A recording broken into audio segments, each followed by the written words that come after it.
Hi, everybody. Welcome to our session on options. Got a good session planned with you guys on covering the covered call strategy. So depending on the interest level of members, we may, do additional videos on other option strategies, which we will cover in subsequent videos.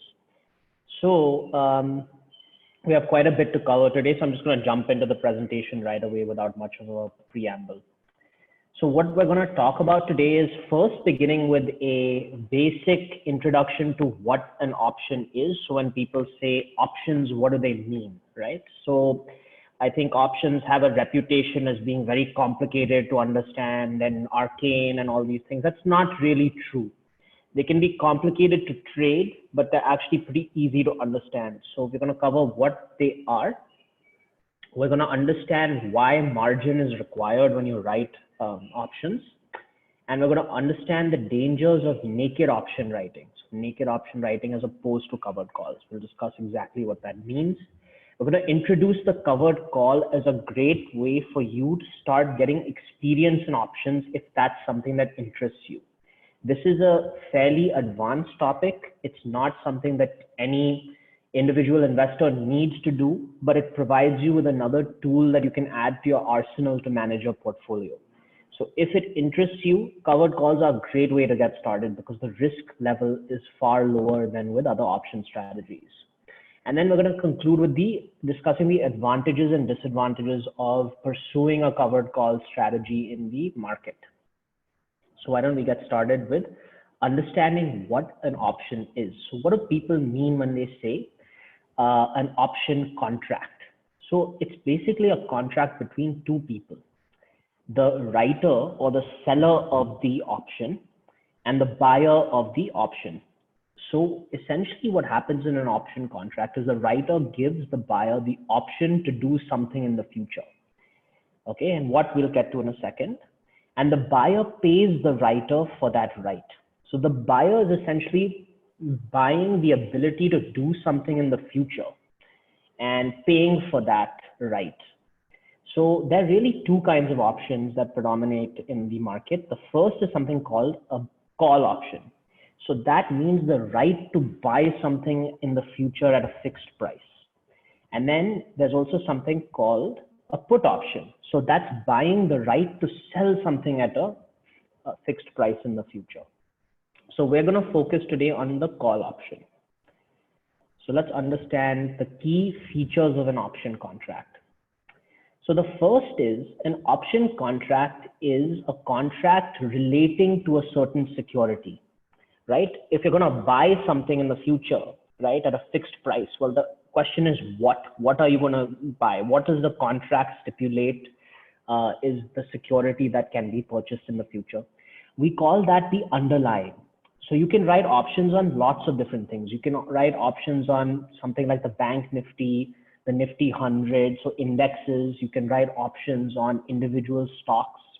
So what exactly the underlying of the contract is basically the security we're talking about. The premium of an option contract is the fee the buyer of the contract pays to the writer in return for the option.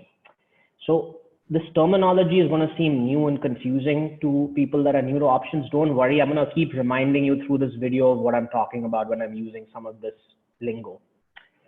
Now the contract, the option contract is not an indefinite contract. So the buyer doesn't have a right forever to buy the shares at a fixed price. There is a specific date which governs when the contract terminates. And that's called something called the expiry date. So that's the date when the contract ends. Now, the other thing that an option contract has is the strike price. The strike price is the price at which the contract holder, the writer, agrees to either buy or sell their securities if the option is exercised. So exercised means the buyer of the option basically says, okay, I want to make good on the contract. So now you need to give me either the shares at a fixed price or the right to sell you my shares at a fixed price. So that's called the strike price. And the market lot is basically how much the lot size is how much how many shares one contract governs in the option contract. And the margin requirement is how much money the writer of the contract needs to set aside. Now, don't worry, there's a lot of stuff going on here. It will become clearer when we walk through an example. So first I want to stop and say, why is margin required? So when we're entering into this contract, why does the writer of the contract need to set aside money in his account as collateral? So the reason that this needs to happen is in a marketplace, you don't know who's writing the contract that you're buying, right? And what if the person can't afford to deliver you the thing he's saying he's going to deliver?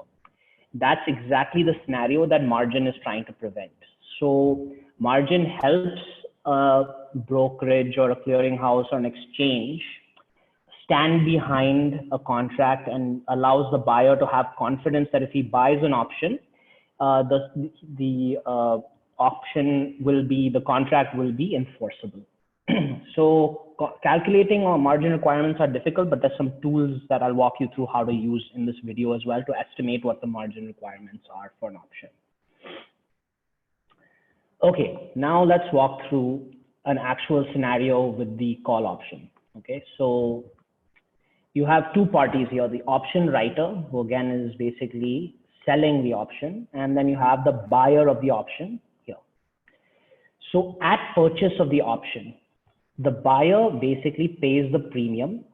It's not delivered to the option writer until the closing date and settlement. And he gets in return the option to buy shares at a fixed price.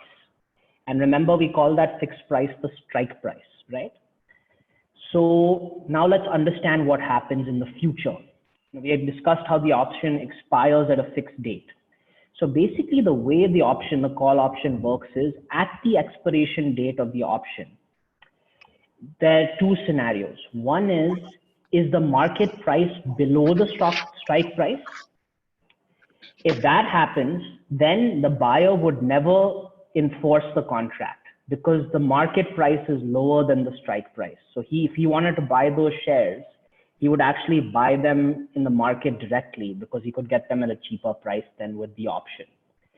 But if the strike price is below the market price, then the buyer of the option has the ability to buy those shares at a lower price, the strike price. So he will invoke the option and exercise it. So that's basically the transaction. The option writer receives the premium, the fee, and the option buyer receives the ability to buy the shares at a discounted price in the future if the shares become higher than the strike price. So now let's walk through an example, okay? This will make it a lot clearer. So just as a starter, I pull this quote from Money Control. You can go to any broker or quoting service and pull option quotes. And you can pull them for whatever securities or indices have options. So let's take a look here. I used Britannia call option since it's a stock we've been following. The share price closed at 3831 on Friday. And I'm looking at option contracts, a call contract. So here, let's walk through the quote so we understand everything. So first, it's for Britannia. So that's the underlying of the contract. I'm looking at the option that expires on 27th August 2020. So that tells me when the contract ends. I'm looking at a call option. So that's what the CE means. If it were a put option, it would say PE. And the strike price, so the fixed price that's governed in the contract, is 4,000 rupees. So that's what this 4,000 means. Okay. So, and the fee that I would get from writing this contract is equal to 88.75 rupees per share underlying the contract. Okay, so that's what this big green number means. That's the price of the contract. So if I were to buy the option, I'd have to pay 88.75 rupees to buy the contract. And you can see that the contract gained value on Friday, quite a bit of value. That means that Britannia's share price must have gone up on that day. Okay, so now there are a few other numbers that are important when we look at the call option. So the first that I want to cover is something called the market lot. That's this. So that again tells us how many shares one contract of an option covers. Because in a market, right, even though we could theoretically only say, I want to write an option on one share, we won't be able to find buyers for one share. So the market lot tells you how many shares an option contract is currently being sold and bought in the market. So we know now that if we want to buy an option here, the minimum amount we can do it is at 200 shares. And it has to be in multiples of 200. So if we want, 400 share option contract, we have to buy 2 contracts. So that's what this market lot means. The number of contracts traded is how many contracts traded on that day. This is very important as you think about how liquid the option market is. Can you buy and sell these options easily? Because you don't want to get into a position which is very illiquid, because then you're going to be stuck in the position. You'll have to hold it through expiry, even if something changes on your end. And the last number that's particularly important is the open interest. This tells you how many contracts of this form exist in the marketplace. You can see there are actually quite a few Britannia call options that have this format. There are 118,000 contracts that look exactly like this one currently in the market. So that gives us a lot of comfort that the market is liquid and that we can buy and sell these with relative ease. So now I just want to again recap what happens when I write this contract. So when I'm writing this contract, I'm going to receive this premium, right? This 88.75 rupees. That's my fee for writing the contract. It's going to govern 200 shares. So my actual fee for writing one contract is going to be 88.75 times 200. So that's roughly 17,000 rupees is going to be how much I collect for that, writing that contract. And in return, I am agreeing to the buyer of that contract to let them buy Britannia shares at 4,000 rupees per share in the future. And I know that Britannia closed at 3,831, right? So that's higher than the price that Britannia is trading now. So if Britannia shares are above 4,000 on 27th August 2020, then the buyer is going to make money on his contract, right? Because he's going to be able to buy those shares at a cheaper price than he can in the marketplace.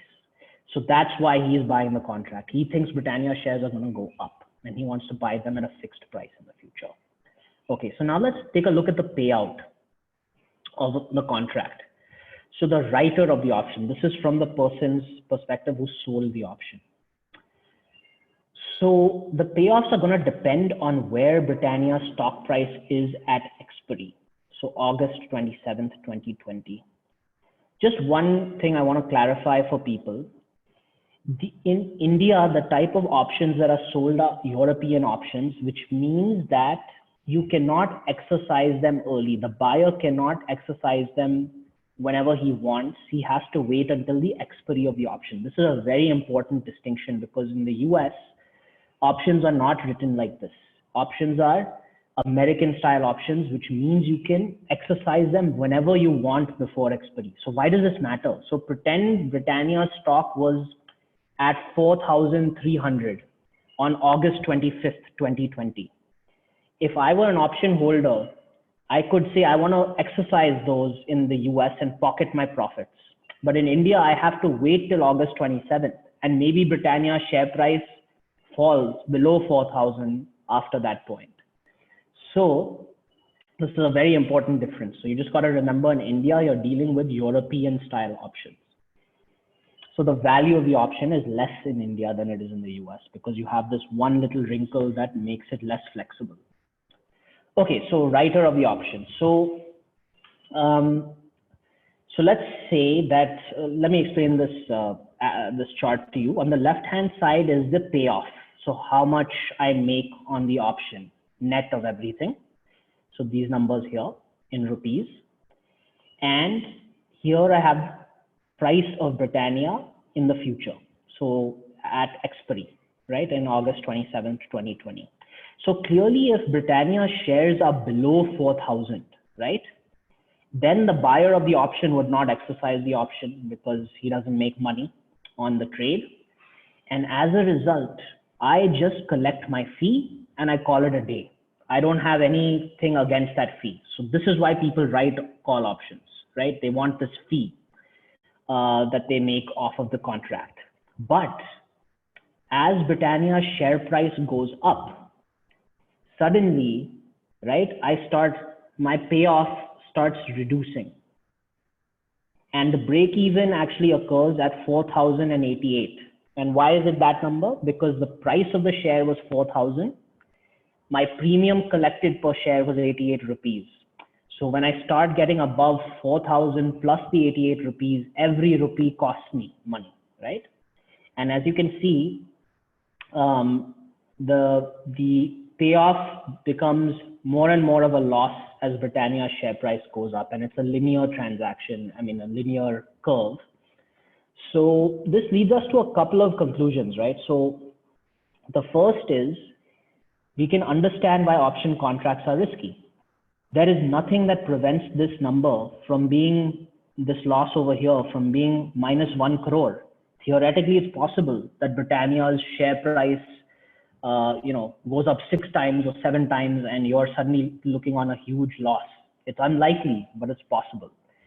So naked options, where you just write an option like this, can be very, very risky and volatile markets where share prices can move up and down quite a bit. So this is why we do not recommend naked options for beginners.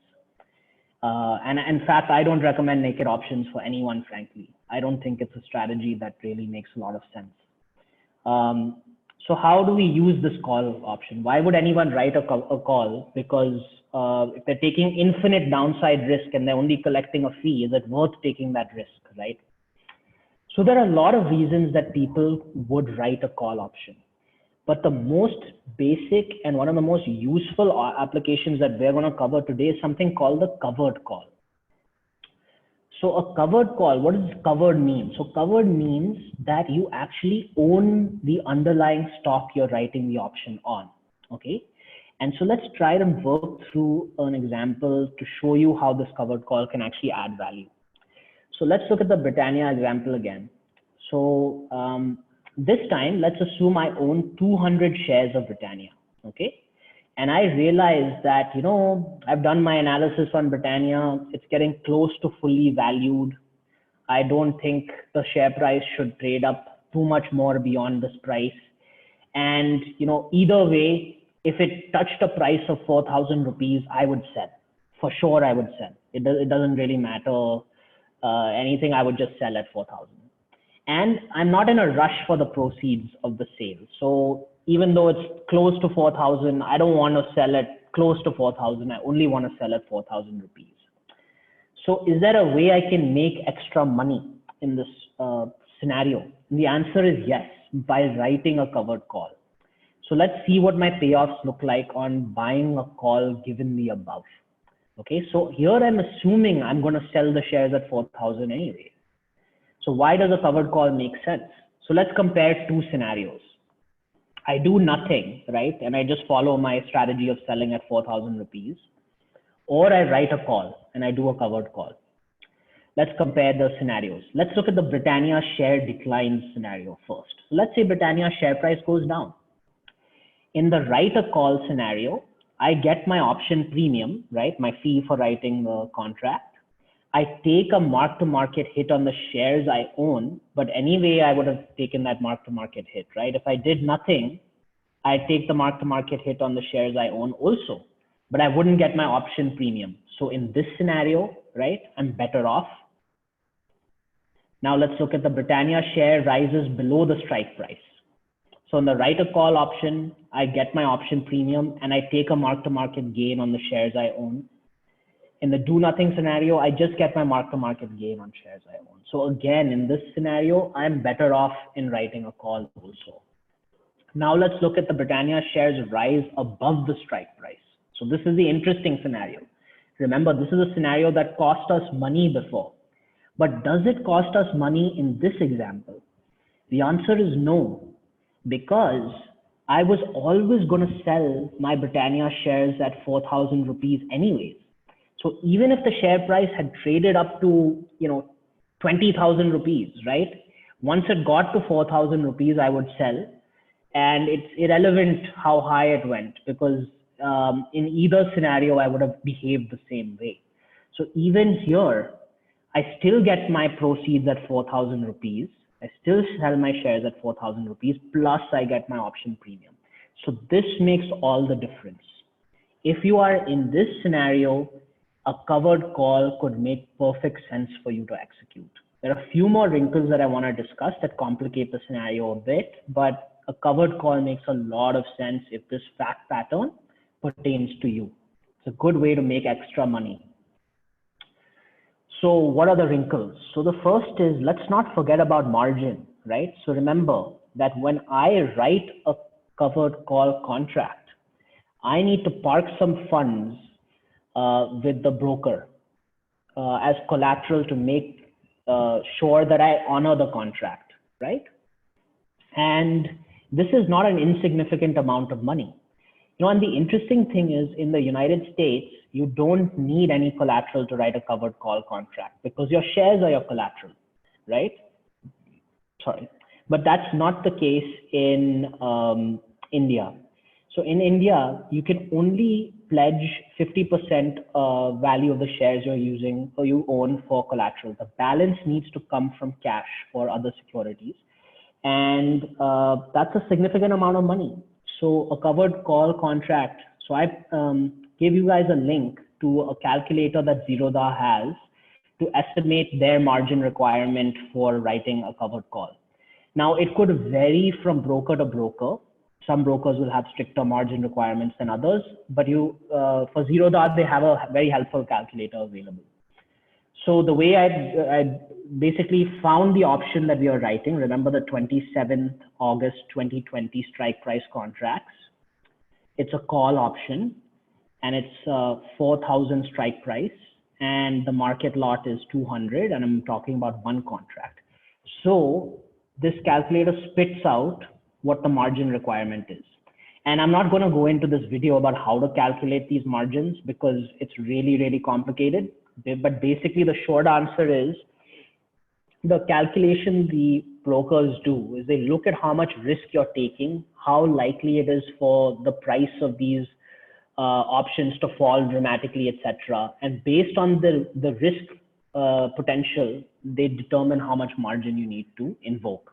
So I don't even know how these margins are calculated and all, but for an advanced session, maybe I'll dig into these numbers and we can explore them together at a future date. But anyway, trusting this calculator, it shows us that to write this Britannia option, I need 1,63,611 rupees of margin money. Now, we discussed that 50% of this can come from pledging the shares we own, but I will need to put in another 80K of additional capital, okay? So another requirement of writing a covered call is that you have excess capital you can use as margin, right? So that's another requirement for the strategy working. But one question that we should always ask, is this a good use of capital? So one very quick calculation you can do to prove to yourself it's a good use of capital.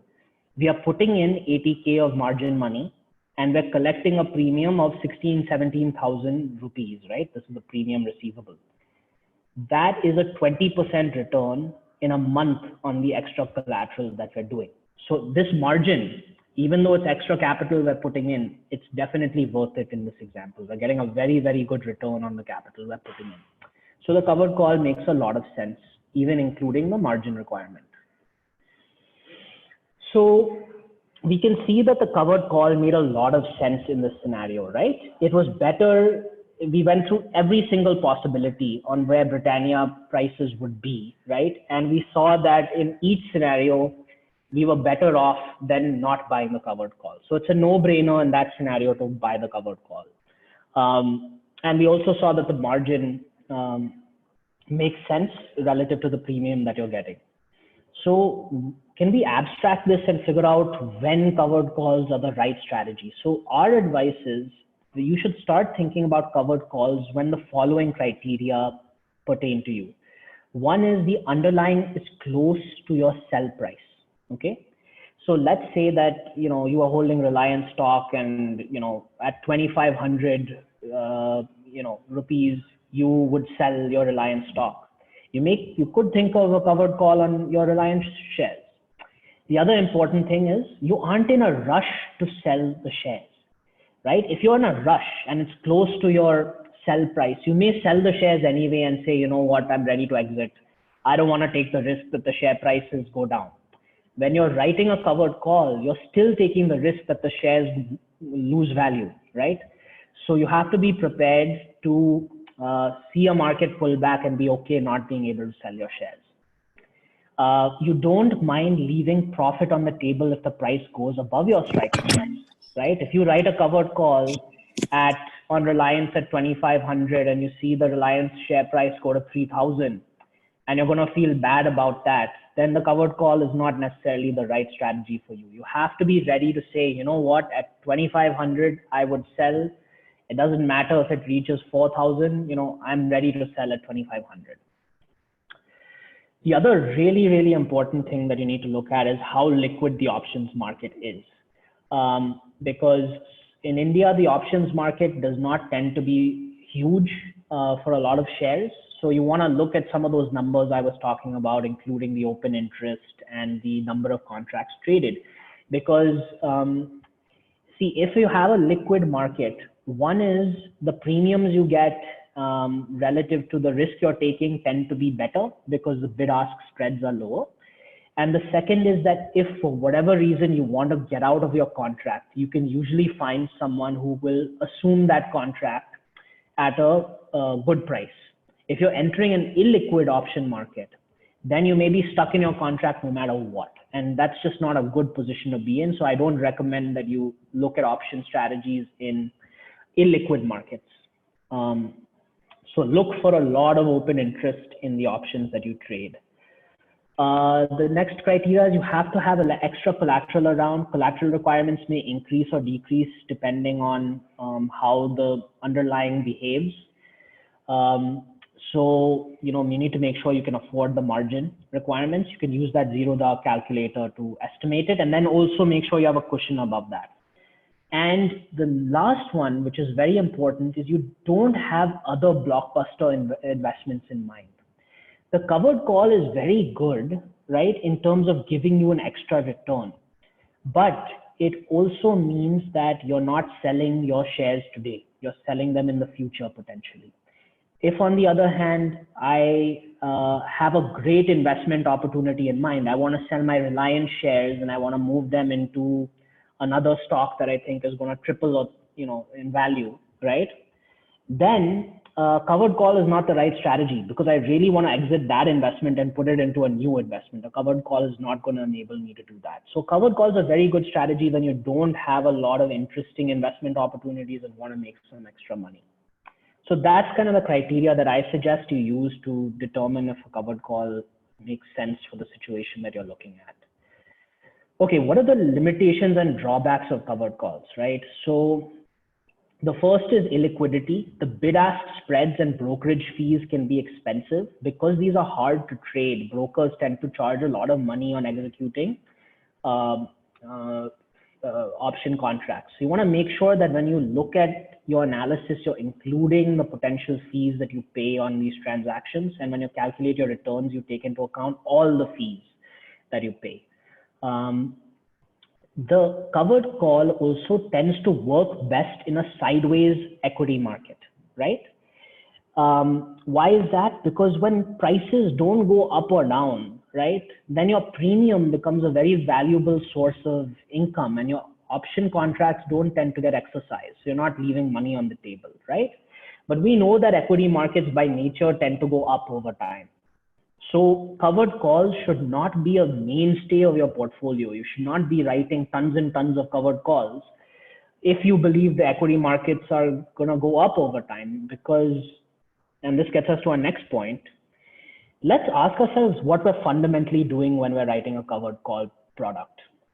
We are essentially taking away upside from the stock and making it fixed income like, right? We're capping our gains on the stock going up, but we're keeping all of the downside risk, right?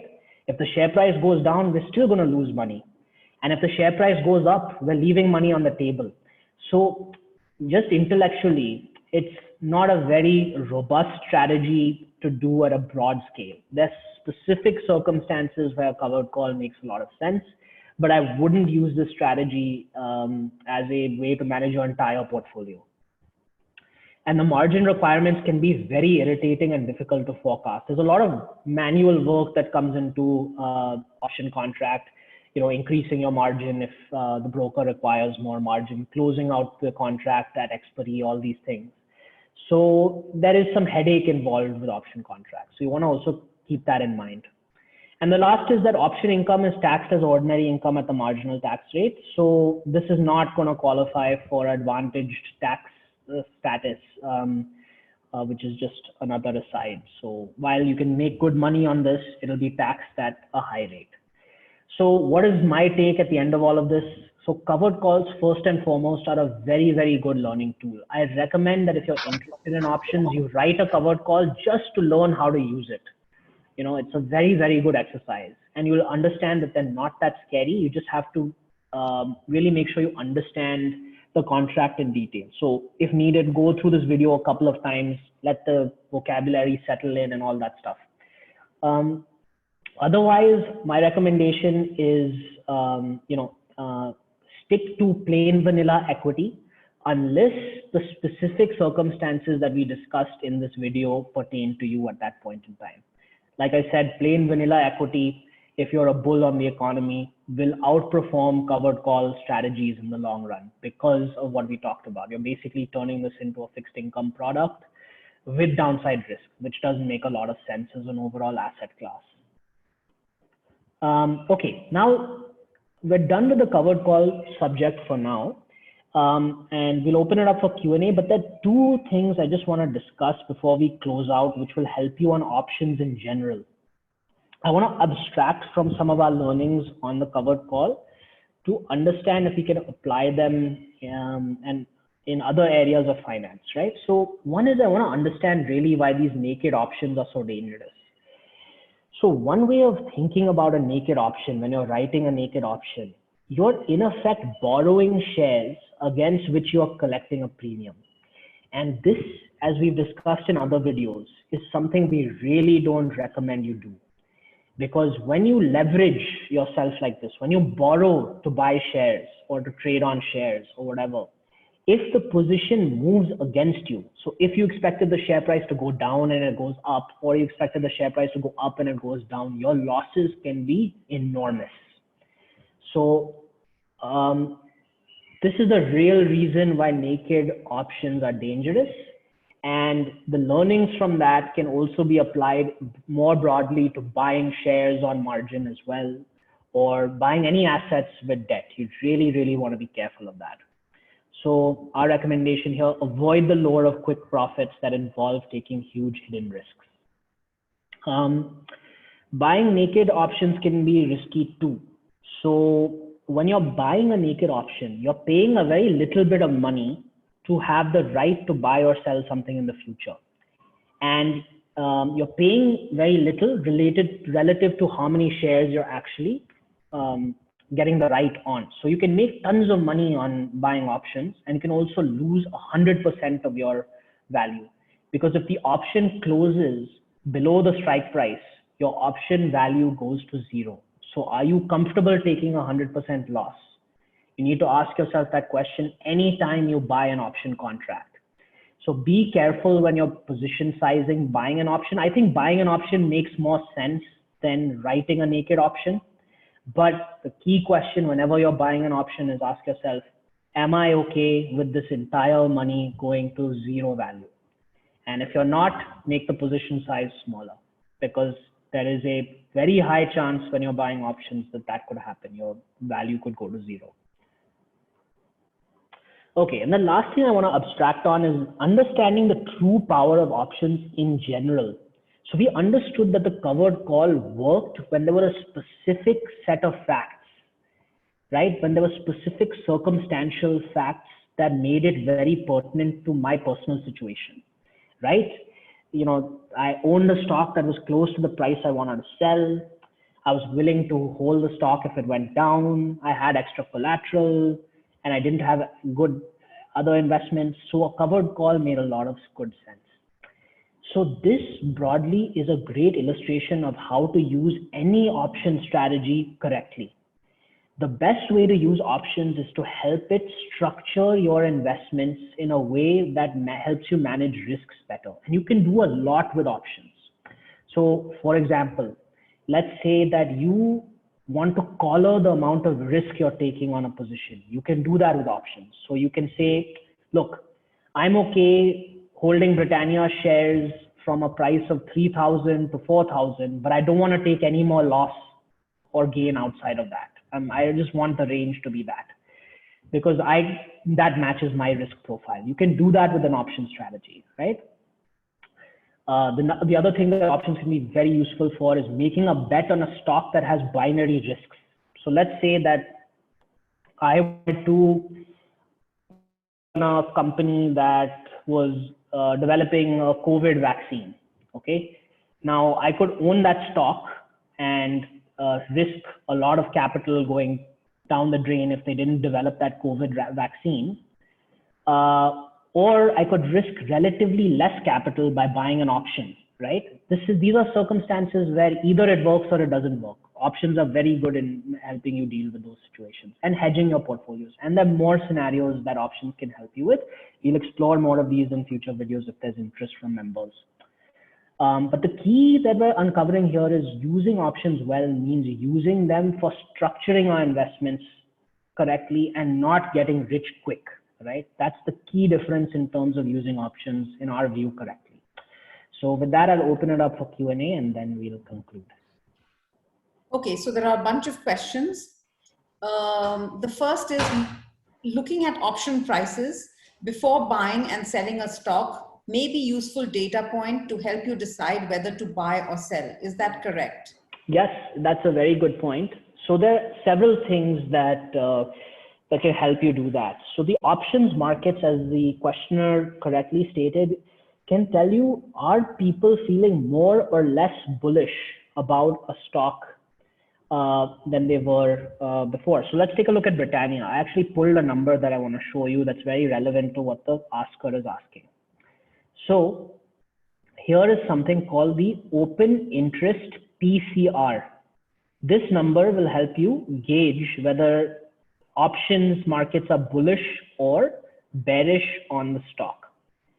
So it's telling you, are people writing more put options or writing more call options and buying more call options and buying more put options? So here you can see that Britannia has more, since this number is less than 1, it has more call options being written than put options.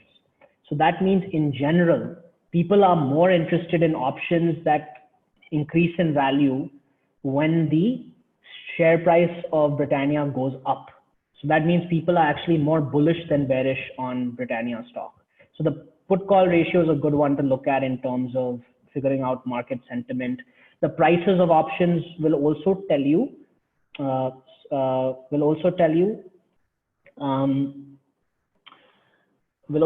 basically how much volatility is expected in the stock. So the price of the option really tells you how much movement in the share price people expect in the future. Okay. Deep out of money bank nifty options are very popular in India, and people say that they make 24% a year for many years. Why not do this? They trade naked bank nifty options. Yeah. So my general view is anytime someone tells you they're making 24% in a risk-free manner, run for the hills. whoever is doing that strategy is not fully understanding the risks that they're taking. So that Bank Nifty example is a perfect example. So bank stocks and NBFC stocks uniformly were going up for a very, very long time after the Great Recession. We all know that. Look at the share prices of Bajaj Finance, look at the share prices of HDFC Bank, look at the share prices of Kotak. All these stocks were just going up, up, up, up, up, up, up. And people got used to seeing the Bank Nifty perform very solidly and just keep going up, right? Now, one way to basically enact a naked option strategy to make money and earn a 24% return, like the question was asking, is to write naked put options. So what does that mean? I'm giving someone the right to sell their stock to me at a price that's lower than the market price, right? Now, if the Nifty keeps going up, this is free money. This is completely free money for me, right? And that's why people were making very, very high rates of return. Now you have a situation like COVID, right?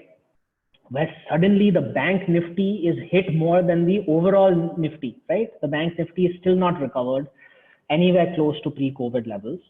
And that strategy would have gotten absolutely decimated in that period. So, 24% returns would have become, God knows what. I've not run the math on that situation, but may have become, 100% losses, 46% losses, 50% losses, etc. So this is an example of how whenever we're doing something, if we're making a lot of money on it, we always have to ask ourselves, am I missing some risk not calculating? Can I take this risk?